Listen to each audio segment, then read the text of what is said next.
Ainsi donc, comme vous avez reçu le Seigneur Jésus-Christ, marchez en lui, étant enracinés et fondés en lui et affermis par la foi, d'après les instructions qui vous ont été données, et abondez en actions de grâce.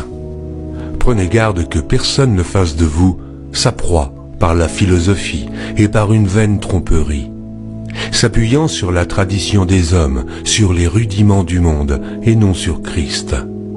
Car en lui habite corporellement toute la plénitude de la divinité.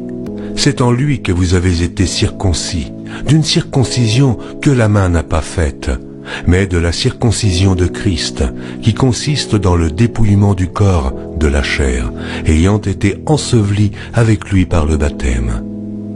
Vous êtes aussi ressuscités en lui et avec lui, par la foi en la puissance de Dieu qui l'a ressuscité des morts. Vous qui étiez morts par vos offenses et par l'incirconcision de votre chair, il vous a rendus à la vie avec lui, en nous faisant grâce pour toutes nos offenses. Il a effacé l'acte dont les ordonnances nous condamnaient et qui subsistait contre nous, et il l'a détruit en le clouant à la croix.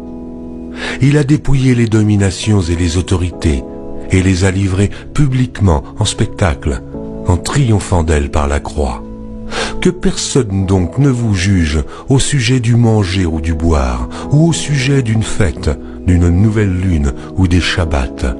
Si vous êtes morts avec Christ au rudiment du monde, pourquoi, comme si vous viviez dans le monde, vous impose-t-on ces préceptes?